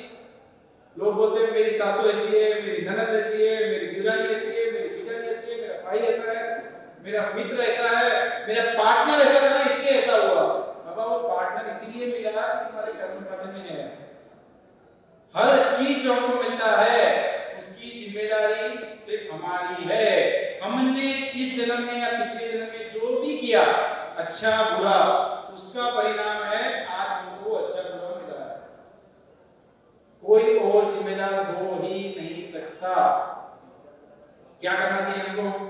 आज के बाद हमारा कोई भी दुख का कारण किसी और को नहीं समझना चाहिए। हर दुख, हर चीज जो हमारे साथ हो रहा है उसके पीछे सिर्फ मैं ही जिम्मेदार हूँ। मेरे साथ जो हो रहा है मैं जिम्मेदार हूँ, आपके साथ जो हो रहा है सिर्फ आप जिम्मेदार है।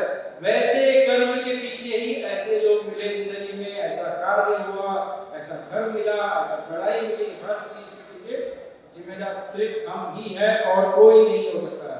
इस चीज को समझना बहुत जरूरी है। अगर इस चीज को समझ गए तो खुशियां अपने आप आती है। अभी सोचो कि एक प्रॉब्लम है, उस प्रॉब्लम को मैं बोलूं कि ये अतुल जी की वजह से हुआ, तो क्या रहेगा फीलिंग? अरे अतुल जी ने ऐसा कर दिया, वैसा कर दिया, ये कर दिया, वो कर दिया, दुखी दुख है। जब मुझे पता है कि गलती तो मेरी है, मेरे कर्म के हिसाब से मिल रहा है। अतुल जी तो सिर्फ जरिया बन के आए, मेरा कर्म खाता क्लियर किए। जब ये फीलिंग होगी तो दुख भी कम हो जाएगा, क्योंकि कोई भी आदमी अपने आप को गलत समझ के दुखी नहीं होता है। ठीक है, मेरी गलती है, हो गया, आगे से मैं अच्छा करता हूँ। ये पॉजिटिव एटीट्यूड अपने आप आ जाता है। समझ रहे बात? अगर हम ये क्लियरली समझ जाए कि जो मेरे साथ हुआ है या हो रहा है उसके जिम्मेदार सिर्फ मैं ही हूँ, तो अपने आप हमारा दुख कम हो जाता है। उसमें हम आगे की सोचने लग जाते हैं कि चलो आगे मैं कैसे सुधारूं। तो ये एटीट्यूड बहुत जरूरी है। हमारा स्वास्थ्य जो भी है वो भी उसी के ऊपर डिपेंड करता है। और जितने लोगों के साथ हमारे संबंध बने हैं इस जिंदगी में आने के बाद, बचपन से लेके आज तक, हमने उनके साथ एक अकाउंट बनाया है दोनों के बीच में। जैसे कोई भी कंपनी हो, कोई भी बैंक में हो, हर कस्टमर के साथ अकाउंट बनता है। उस कस्टमर ने अगर एफडी किया, बैंक उसको वापस इंटरेस्ट देगा। अगर उसने लोन लिया तो लेना। ऐसा नहीं हो सकता कि किसी एक कस्टमर ने डुबा लिया है तो बैंक बोलेगा कि अरे उसको एडजस्ट करने के लिए मैं किसी और कस्टमर का एडजस्ट कर दूं। ऐसा नहीं हो सकता ना। तो उसी तरह हमारा भी कर्म खाता ऐसे जितने लोगों के साथ हमारा बचपन से लेके आज तक संबंध बना है, अच्छा बुरा, उस संबंध में हमने जो डाला है, अच्छा डाला है, बुरा डाला है, वो रिटर्न होना निश्चित है। आज नहीं कल कभी न कभी वो रिटर्न आएगा। अकाउंट सेटलमेंट हर इंसान के साथ होना निश्चित है। कभी न कभी वो हमारी जिंदगी में आएंगे और वो हिसाब क्लियर होगा। इस जन्म में, अगले जन्म में, कब होगा नहीं पता, लेकिन होना निश्चित है। और ये चीज मनी रिलेटेड ट्रांजैक्शन में भी इंपॉर्टेंट है, धन में भी। कैसा धन लाना चाहिए, अच्छा धन या बुरा धन, ये बहुत इंपॉर्टेंट है। अगर कोई भी धन हम हमारे हक का लाए, हमारे जेब में, हमारे अकाउंट में, हमारे घर में, हमारे हक का लाए, वही पैसा अच्छे कार्य में इस्तेमाल किया जा सकता है। गलत पैसा किसी को धोखा देके, चीट करके, कुछ करके अगर लाए, वो कभी भी अच्छे कार्य के लिए इस्तेमाल नहीं हो सकता। Nobody can enjoy wrong money. Bad money comes with pain and one day goes back by giving pain. गलत पैसे को कोई भी अच्छे कार्य के लिए इस्तेमाल कर ही नहीं सकता। गलत पैसा आया तो एक दिन कभी न कभी तकलीफ देके चला जाएगा। अगर किसी को धोखा देके मैंने पैसा से अपना घर बनाया, तो घर में कभी शांति नहीं रहेगी। मैंने खाने पीने पे खर्च किया, शरीर में तकलीफ आए, निश्चित है बीमारियां आएगी। अपने बच्चों पे खर्च किया, वो जिंदगी में जितना सक्सेस होना नहीं हो पाएगा, क्योंकि गलत पैसा हमेशा साथ में गलत चीजें लेके आएगा। अच्छे काम के लिए इस्तेमाल हो ही नहीं सकता। कभी ना कभी तकलीफ देके जाएगा, कोई स्वास्थ्य खराब हो गया, हॉस्पिटल में चले जाएगा, जाना निश्चित है। तो हमको ध्यान देना है कि सिर्फ हमारे हक का ही लाए, कभी किसी को धोखा देके, चीट करके पैसा ना लाए। गलत पैसे में जैसे करप्शन हो गया, धोखा देना हो गया, गलत प्रोडक्ट बेच के हो गया, वो हमको नहीं करना चाहिए। लेकिन कभी-कभी ऐसा लगता है कि कुछ लोगों को देखकर कि अरे वो तो सब गलत काम ही करता है, फिर भी अच्छी जिंदगी जी रहा है। कोई नेता होगा या कोई भी होगा, अरे वो तो सब गलत काम करता है, मारो का इतना करप्शन करता है, इतना करता है, फिर बड़े-बड़े बंगले में रहता है, बड़ी-बड़ी गाड़ियों में घूमता है। उस टाइम पे थोड़ा हमको इस लॉ करना पे कॉन्फिडेंस कम हो जाता है। ये रियल में काम करता नहीं करता, तो इतना गलत काम किया, फिर भी अच्छी जिंदगी जी रहा है। उसके पीछे भी रीजन है कि लॉ कर्म जो है, कर्म का सिद्धांत अच्छे को अच्छा देता है, बुरा को बुरा दिया। तो इससे पहले कभी न कभी उसने अच्छा कार्य किया होगा, उसका पॉजिटिव बैलेंस उसके अकाउंट में अगर है, जब तक वो रहेगा वो अच्छा काम वो करता रहेगा। जिस दिन वो बैलेंस खत्म हो गया, बुरा किया, उसका भी नंबर आएगा, कोलैप्स हो जाएगा। कितने लोग नहीं किया, बड़े-बड़े बिजनेसमैन कोलैप्स हो गए, देश छोड़ के चले गए, बड़े-बड़े नेता अंदर हो गए। तो उसका टाइम आता ही आता है। तो जब तक उसका पॉजिटिव बैलेंस है, उसकी लाइफ अच्छी रहेगी। जिस दिन वो खत्म हो गया, एक दिन वो भी कोलैप्स हो जाएगा। तो कभी ये नहीं समझना कि गलत करके अच्छी जिंदगी जी सकते हैं। कभी-कभी ये लगता है कि हम तो सब अच्छा ही कर रहे हैं, फिर भी हमारे साथ बुरा हो रहा है। कभी-कभी लगता है ऐसा, उसका भी रीजन है। ये YouTube दिख रहा है, इसमें ग्रीन वाला जो है, हरा वाला, उसको अच्छे कर्म समझेंगे, और लाल वाला जो है कभी न कभी कोई ना बुरा कर्म किया समझेंगे। तो हम कंटिन्यू अच्छा कर्म करते जा रहे हैं, अच्छा करते जा रहे हैं, फिर भी बुरा बाहर निकल रहा है। क्यों? क्योंकि अच्छा अंदर जाता जा रहा है तो बुरा बाहर खाली होता जा रहा है, क्योंकि कभी न कभी उसको करना ही करना है। लेकिन हम कंटिन्यू अच्छा करते जाएंगे तो एक ना एक दिन हमारी लाइफ में सिर्फ अच्छा ही अच्छा रहेगा, बुरा कभी होगा ही नहीं। तो हमको अच्छा करने का प्रयास जो है वो छोड़ना नहीं चाहिए। जो भी बुरा कभी ना कभी किया उसका तो भुगतना है, वो हो गया होगा, आगे चल के जो होगा सिर्फ अच्छा ही अच्छा होगा। ये जैसे बैंक अकाउंट में होता है फिक्स्ड डिपॉजिट और लोन, उस तरह कर्म खाते में भी होता है फिक्स डिपॉजिट और लोन। जैसे कि किसी ने किसी को धोखा दिया, किसी को धोखा देके कुछ धन कमा लिया, वो समझते हैं कि मुझे चांस मिल गया। वो चांस कभी भी नहीं है। किसी का धोखा देके कमाया हुआ धन चांस कभी भी नहीं है, वो एक लोन है, कभी ना कभी इंटरेस्ट के साथ वापस आना निश्चित है। उसी तरह हमको भी किसी ने धोखा दिया, हमको कोशिश पूरी करनी चाहिए कि लेके आया हमारा धन। पूरा करने के बाद भी अगर किसी ने धोखा दिया तो चिंता करने की जरूरत नहीं है, कभी ना कभी रिटर्न आएगा, क्योंकि वो हमारा फिक्स डिपॉजिट है, इंटरेस्ट के साथ वापस आएगा। और कौन से इंटरेस्ट के साथ में? अगर हम यहाँ पे बैंक में रखते हैं तो बैंक कितना इंटरेस्ट देता है? 6%, 8%, 10%, बहुत हो गया। ये यूनिवर्सल बैंक वाला गुजरात के बैंक में डिपॉजिट हो रहा है।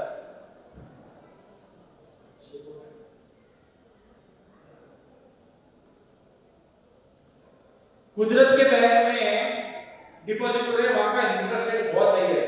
माना जाता है कि वहां पे हर साल डबल होता है, ग्रंथों में कहीं कहीं लिखा हुआ है। तो हमने किसी को गलत किया, धोखा देके लाया, तो हर साल डबल होके कभी ना कभी कहीं ना कहीं नुकसान होके बढ़ा जाएगा। हमको किसी ने धोखा दिया तो वो मल्टीप्लाई होके कभी ना कभी वापस आएगा। तो हमको उसके लिए दुख मनाने की जरूरत नहीं है कि किसी ने धोखा दिया। तो वो यूनिवर्सल बैंक में एफडी हुआ है, बैंक से बड़े रिटर्न के साथ वापस आएगा, डिसीजन में भी आ सकता है, एफडी में भी आ सकता है, आना निश्चित है। तो बुरा वक्त खुदा होता है, बिना निमंत्रण के नहीं आता, ये समझना बहुत जरूरी है। किसी के भी साथ अगर बुरा हुआ है तो हमने कभी ना कभी निमंत्रण दिया है तभी आएगा, बिना निमंत्रण के नहीं आता। हमको बड़ों ने काफी तरीके से समझाया है कि अच्छा कैसे रहना, बुरा कैसे रहना। अच्छा करेंगे तो स्वर्ग मिलेगा, बुरा करोगे तो नरक मिलेगा, हमने सुना ही है, बराबर। लेकिन दुनिया में ऐसी कोई जगह है क्या जहाँ पे स्वर्ग और नरक नाम की कोई जगह है? इस यूनिवर्स में, इस ब्रह्मांड में आज तक तो कोई आइडेंटिफाई नहीं हुआ कि ऐसा एक जगह बना है यहाँ पे जाके मरने के बाद में स्वर्ग मिलेगा और वहां जाके तो नरक मिलेगा। ऐसा कोई जगह को रिसर्च में तो अभी तक आइडेंटिफाई नहीं हुआ है। स्वर्ग और नरक यहीं पे है। दोनों टाइप की जिंदगियां हैं। आज हम अच्छे हैं, भगवान की कृपा है, अच्छे हैं, हमको हमेशा अच्छा ही रहना है। लेकिन काफी दुनिया में ऐसे लोग हैं जिनको नरक यहीं पे मिलता है। तो नरक और स्वर्ग यहीं पे है। ये अपने कर्म खाते के हिसाब से इस जन्म में हो, अगले जन्म में हो, हमको ऐसी लाइफ मिलती है, अच्छी या बुरी जो भी है। जैसे शरीर के लिए प्रमोशन डिमोशन का होता है ना कि जॉब अच्छा करा प्रमोशन मिलेगा, उसके लिए स्ट्रगल करते हैं सब लोग। लेकिन जन्म जन्म में भी प्रमोशन डिमोशन का आपको सोचना चाहिए कि अगले जन्म में कैसी लाइफ मिलेगी, इस जन्म में आगे और अगले जन्म में कैसी लाइफ मिलना है, कैसा परिवार मिलना है, कैसा घर मिलना है। इस दुनिया में हर 3 सेकंड में एक बच्चा पैदा होता है। इस दुनिया में हर 3 सेकंड में बच्चा पैदा होता है। एक बच्चा कोई बहुत अच्छे घराने में पैदा होता है, एक एवरेज होता है, एक ऐसे जगह होता है जहाँ पे खाने पीने को भी नहीं हो। उस टाइम पे उस बच्चे की क्या गलती है? क्योंकि 3 सेकंड में तो कुंडली राशि तो चेंज ही नहीं होती है। सेम रहने के बाद में उस टाइम पे उस बच्चे की क्या गलती है? एक बहुत अच्छे घर में पैदा हुआ, एक एवरेज हुआ, एक जहाँ ऐसे जगह हो जहाँ खाने पीने को नहीं है। सब अपने कर्म खाते के हिसाब से ही है। तो हमारा जो भगवान ने हमको अपना कर्म खाता दिया है उसके हिसाब से आगे का भविष्य, इस जन्म का, आगे का लिखने का पूरा हक, पूरा रोल सिर्फ हमारे हाथ में ही है। हम कैसा अपना भविष्य लिखना है हमको सोचना है। अगर कोई तकलीफ में है और आगे भी गलत काम ही कर रहा है तो वो अंधेरे से अंधेरे की तरफ ही जाएगा, समझ गए?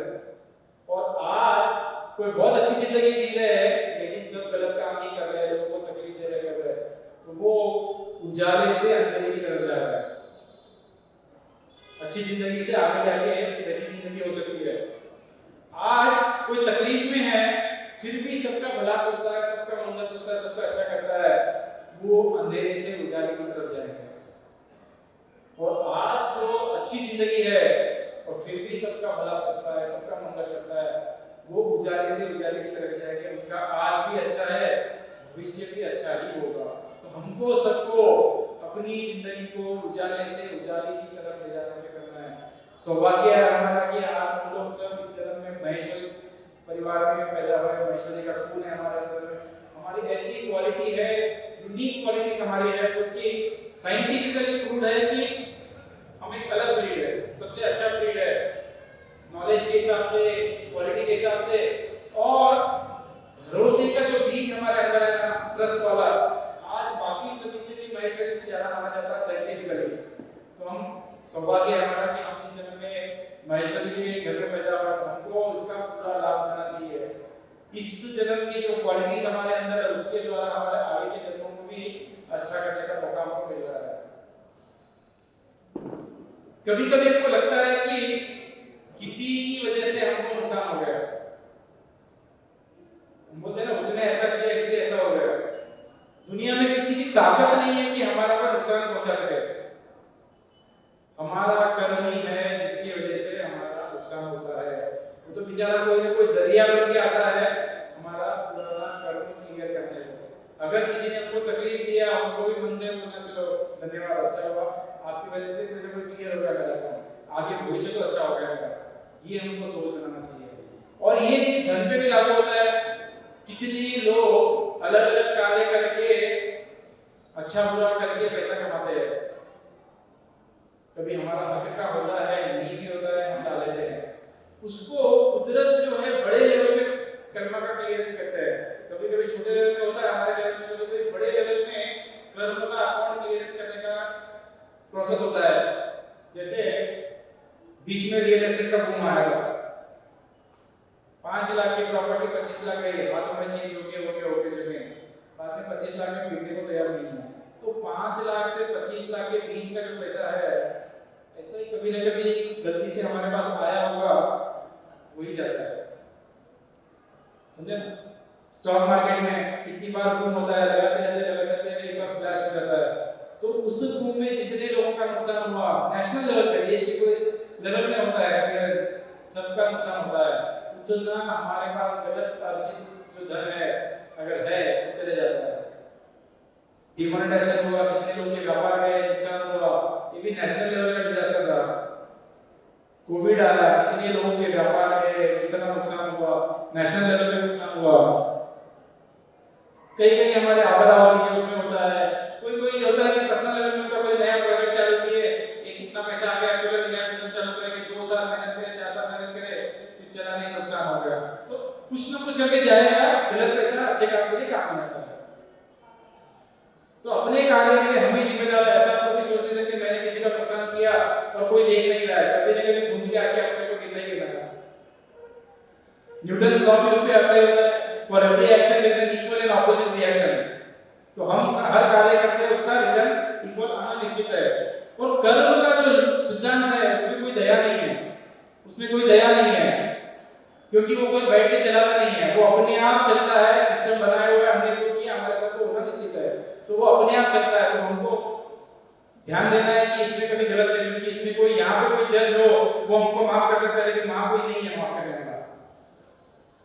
और कुदरत इतना अच्छा है, जो सिस्टम बनाया हर एक को न्याय मिलता है, अच्छे को अच्छा होगा, बुरे को बुरा होगा, कभी ना कभी न्याय मिलना निश्चित है, उसमें कोई चूकता नहीं है। ये स्लाइड बहुत इंपॉर्टेंट है।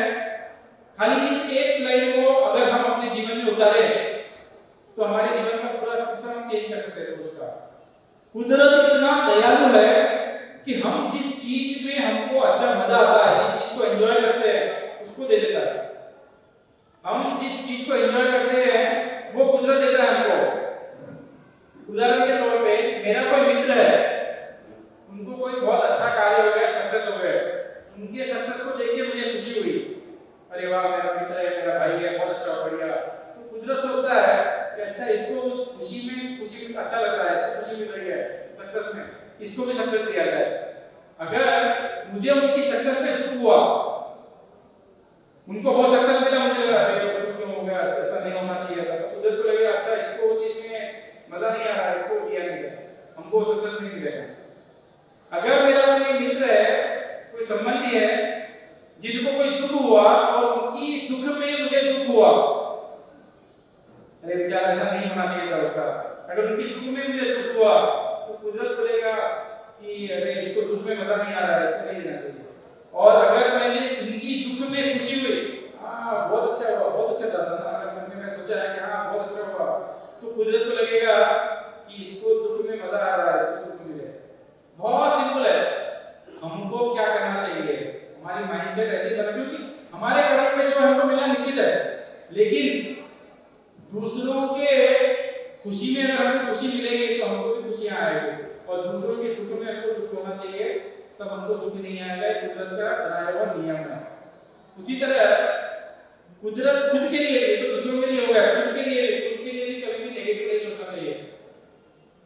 एग्जाम्पल के तौर पे किसी ने किसी को फंक्शन पे बुलाया या कोई इवेंट पे बुलाया और उससे बोला अरे आज मेरा बुखार आ गया, मुझे इसलिए नहीं आ रहा, बुखार नहीं आया लेकिन बुखार आ गया इसलिए नहीं आ रहा, कुदरत बर्दाश्त करो, आपको तकलीफ नहीं है फिर भी आपने तकलीफ बोल दिया। कभी ना कभी आपके अकाउंट में बुखार लिख दिए, बुखार आना निश्चित है।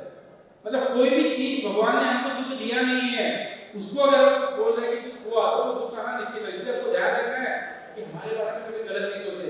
व्यापार में होता है कि समझो कोई एक प्रोडक्ट है 100 रुपए में बेच रहे हैं, हमारा कॉस्टिंग 80 रुपए में है और ग्राहक ने बोला कि 90 में दे दो। जनरली लोग क्या होते हैं, इसमें कुछ नहीं मिल रहा है, 95 में आ रहा है या 98 में आ रहा है, सिर्फ 2 रुपए मिल रहा है, मैं तो कॉस्ट दे रहा हूं तुझे। कुदरत बर्दाश्त करो, सिर्फ 2 रुपए हम एंजॉय करेंगे, बाकी के 18 रुपए हमारे कहीं का नुकसान हो जाएगा। बहुत इंपॉर्टेंट बात है, क्योंकि भगवान ने हमको प्रॉफिट दिया है, हमें नहीं मिल रहा है, वो नहीं मिलेगा। इसका मतलब ये नहीं है कि ग्राहक को बोले कि मुझे 80 में आ रहा है फिर भी 100 में दो, जरूरत नहीं है। अपना कॉस्टिंग क्यों बोलना है, हमको बोला मेरा आखिरी प्राइस 100 रुपया है, तो थोड़ा सा सोच में विचार में बोली में थोड़ा फाइन ट्यूनिंग करना है, मारो आखिरी प्राइस 100 रुपया है बस। कॉस्टिंग गलत नहीं बोलना, क्योंकि वो हमारा जो हक का कमाया वो चले जा रहा है, उसको एंजॉय नहीं कर सकते हम। तो ऐसे चीजों में हमको हमारा थोड़ा सा फाइन ट्यूनिंग करना है ताकि हमारी सफलता कंटिन्यू हम एंजॉय कर सके। आखिरी स्लाइड सबसे इंपॉर्टेंट है, स्माइल। ये मुस्कुराहट कुदरत ने, भगवान ने हमको फ्री दी है, कोई टैक्स है ना इसके ऊपर, भगवान ने हमको ये फ्री दी है। और इसको कोई भी मुस्कुराते हुए किसी के बारे में बुरा सोच के दिखा सकते हैं? एक बार प्रयास करके देखिए प्लीज, स्माइल करते हुए किसी का बुरा सोच के दिखाइए, हो सकता है? कोई है तो थोड़ा प्लीज हाथ उठाइए। मुस्कुराते हुए किसी का बुरा सोच सकते हैं क्या? ख्याल ही नहीं आता है बुरा, मुस्कुराते हुए कभी किसी का बुरा ख्याल ही नहीं आता है। बस अगर हमारा कर्म करना अच्छा लगता है मुस्कुराते रहिए, बुरा ख्याल आएगा नहीं, जिनको भी देखे स्माइल दे अच्छा आएगा नहीं, नेगेटिव होगा नहीं। घर पे हो, व्यापार में हो, स्माइल को टैक्स नहीं मिलेगा, फ्री होगी। अगर इमेजिन करो कि घर पे दिन भर से थक के काम करके आप आ रहे हो और घर में स्माइल से अगर स्वागत हो रहा है तो दिन भर की थकान इमीडिएट मिट जाती है, बराबर। और उसी तरह हम दिन भर में कुछ भी प्रॉब्लम्स हो बाहर छोड़ के घर में आ रहे हैं, अगर हम भी मुस्कुरा के आए घर में तो घर में माहौल एकदम अच्छा हो जाता है। बहुत सिंपल है, इसको प्रैक्टिस में लाना है। दुकान पे हो, अगर हमारा ग्राहक है उसको अगर मुस्कुरा के हम डील करें, उसको लगेगा अरे ये बहुत अच्छा दुकानदार है, इनके पास जाना चाहिए वापस। दुकान में हमारा स्टाफ है, बिजनेस में ऑफिस में हमारा स्टाफ है, उनको अगर स्माइल देके हम उनको ट्रीट करें तो वो काम ज्यादा करेंगे। तो ऐसे स्माइल इतना इजी है, इतना सिंपल है। स्कूल में अगर टीचर स्माइल के साथ करे तो बच्चों के माइंड में ज्यादा जाता है, उसमें कोई टैक्स नहीं है, बहुत सिंपल है। लेकिन हम फॉरेन में जाते हैं ना, कोई भी अनजान आदमी मिलेगा ना आपको स्माइल देके विश करता है। हमारे हिंदुस्तान में बोलते हैं क्यों करो, राइट? तो हमको ये चीज बदलना है, हम करना चालू करेंगे, सब अच्छे करेंगे। देखिए आपको तो स्माइल कर रहे हैं, मुझे अच्छा लग रहा है। एक यहीं पे आपकी वजह से जो मुझे अच्छा लगा ना, आपका एक पॉजिटिव कर्म भी हो गया, इमीडिएटली कर्म खाते में पॉजिटिव बैलेंस आ गया। तो इतना सिंपल टूल है भगवान ने दिया है, इसको थोड़ा ज्यादा यूज करना चाहिए। तो ये जो अभी तक बात किया है, कोई सुनी सुनाई बात है या होती है नहीं होती है, अगर किसी को डाउट है तो इसको साइंटिफिकली प्रूव्ड है और हर जगह इसका उल्लेख किया गया है। जैसे संस्कृत में कर्मा का मतलब एक्शन, जो भी कार्य करते हैं वो है। कुरान में लिखा गया है कि जो भी जैसा भी कर्म करेगा उसको 10 गुना उसका फल मिलेगा, अच्छा हो या बुरा हो। कुरान में इसका मेंशन किया गया है। गौतम बुद्ध ने बोला है कर्मा के साथ में उनके एक्शन, उनका कार्य के साथ में उनकी भावना भी अकाउंट में आती है। समझो कि घर पे कोई समझ गेस्ट आ गया, आपको कहीं जाना है, और सामने तो अरे वहाँ बहुत बढ़िया, ये कहाँ से आ गए, तो कार्य अलग है और भावना अलग है। तो भावना भी हमारे कर्म करने में आती है। तो हम जो भी सोच रहे, कर रहे, बोल रहे, तो कार्य और भावना दोनों भी कर्म करने में इनकी होती है। भगवत गीता में श्री कृष्ण भगवान ने और डिटेल समझाया। उन्होंने बताया कि ये ऐसा सिस्टम है जिसको कोई भी ऑपरेट नहीं करता, ऑटोमेटिक है, कि कोई भगवान का बनाया हुआ किसी को सजा देने का या करने का सिस्टम नहीं है। ये सब ऑटोमेटिक है, इससे भगवान भी इंटरफेयर नहीं कर सकते। बहुत क्लियर बताया। बाइबल में बताया कि जो जैसा बीज बोएगा वैसा फल पाएगा। गुरु ग्रंथ साहिब में बोला है कि शरीर एक भूमि है और जो जैसा बीज बोएगा वैसा फल पाएगा।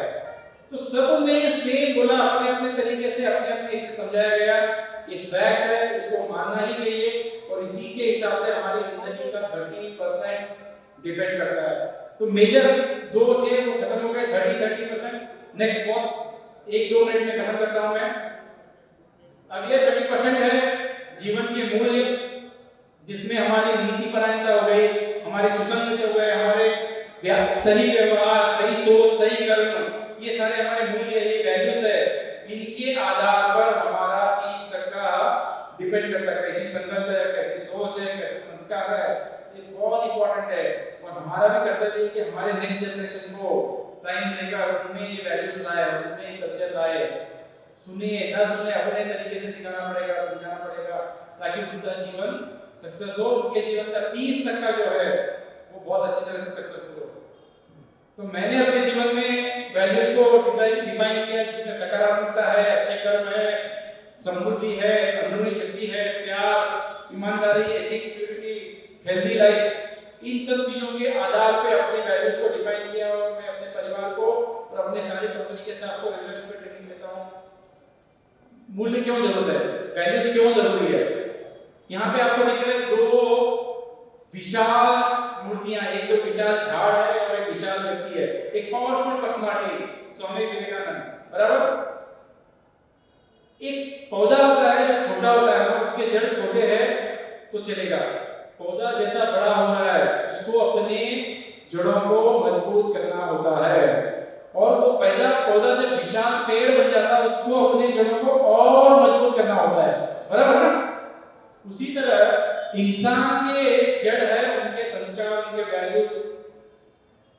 बच्चा छोटा है तो उनके वैल्यूज छोटे हैं, संस्कार कम में चलेगा। जैसा जैसा बच्चा बड़ा होता है, उनको अपने संस्कारों रूपी वैल्यूज को और मजबूत करने की जरूरत है।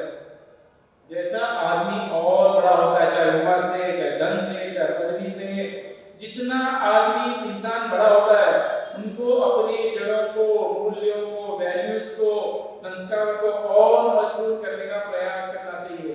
जनरली काफी जगह उल्टा होता है, जितना बड़ा आदमी होगा मतलब मैं तो कुछ भी गलत चलता है, वो गलत है। जितना बड़ा आदमी होगा उनको अपनी जड़ों को और मजबूत करना जरूरी है।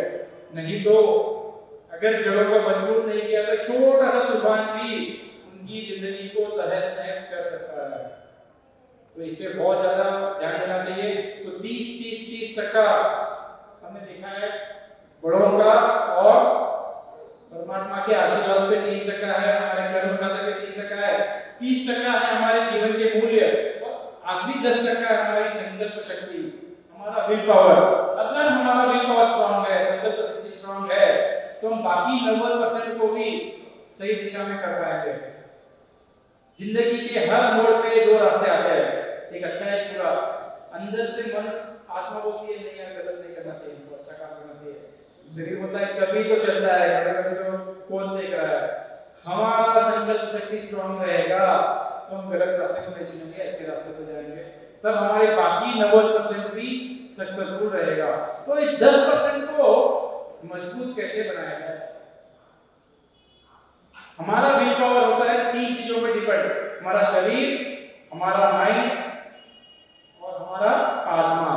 इन चीजों पे काम करना पड़ता है, इन 3 चीजों को स्ट्रांग करना। शरीर को स्वस्थ रखने के लिए सबसे बेहतर है योगा, रेगुलर योगा करें, प्राणायाम करें। शरीर स्वस्थ रहेगा तो बाकी सब चीज हम कर पाएंगे। माइंड ऐसा है हर सेकंड में भटकता रहता है, इधर जाएगा उधर जाएगा, इधर जाएगा उधर जाएगा। उसको सही दायरे में लाना, सही डिसीजन मेकिंग कैपेसिटी बनाना, कितने भी अच्छा कंडीशन हो, कितना भी बुरी परिस्थिति में भी समता के साथ रहे, बैलेंस के साथ रहे, वो करने के लिए काफी अलग अलग तरह के मेडिटेशन होते हैं, करना चाहिए पक्का। मुझे सबसे अच्छा लगा, मैंने काफी प्रयास किया, सबसे अच्छा लगा विपश्यना। विपश्यना से 10 दिन का जो कोर्स होता है उसमें बहुत जबरदस्त है, बहुत फायदा होता है हमारे ब्रेन को बैलेंस करने में, डिसीजन मेकिंग कैपेसिटी में इंप्रूव करने में, और पर्सनल लाइफ में, व्यापार में, सब में बहुत काम आता है, तो वो कर सकते हैं। और आत्मा को सही डायरेक्शन देने में काफी संस्थाएं हैं, उसमें सबसे अच्छी संस्था मैंने देखा है ब्रह्म कुमारी के कोर्स होते हैं, अलग अलग 7 दिन का कोर्स होता है। वैसे कोशिश करना चाहिए जिससे कि हमारे सोल को एनर्जी मिले, पावरफुल सही डायरेक्शन मिले। हम उसका मतलब ये नहीं कि हम टीचर बने, टीचर नहीं बनना है वहां जाके, ब्रह्म कुमारी टीचर बनना है तो फिर आपको डेडिकेशन करना है, स्टूडेंट बन के जाना है।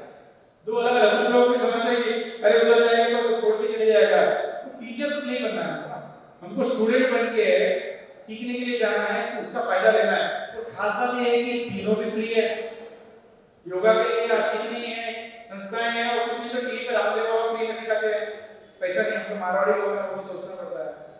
विपश्यना है, विपश्यना भी 10 दिन के कोर्स में 1 रुपया भी नहीं लेते, खाना पीना रहना सब फ्री है आपको, तो वो भी है। ब्रह्म कुमारी से कोई पैसा नहीं लेते, वो भी फ्री ऑफ कॉस्ट है। तो मैं चाहता हूं कि हम खुद और हमारे युवाओं को ये सब कोर्सेस में करें, इसको प्योरली अपने फायदे के हिसाब से करें। ऐसा नहीं कि कोई हम स्पिरिचुअल जाना है को छोड़ना त्यागना कुछ नहीं, हमको हमारा गृहस्थ जीवन में रह के उस जीवन को सक्सेसफुल बनाने के लिए हमको अपने आप को डेवलप करना बहुत जरूरी है, कंटिन्यूअस प्रयास करना चाहिए। जिस तरह व्यापार में आगे बढ़ने के लिए पर्सनल डेवलपमेंट कोर्सेस करना चाहिए, मैनेजमेंट कोर्सेस करना चाहिए, तभी हमारी कैपेसिटी बढ़ती है, उस तरह ओवरऑल जीवन को हमको सक्सेस करने के लिए अलग अलग कोर्स करना है, तो हमारे इसका विल पावर स्ट्रांग होता है।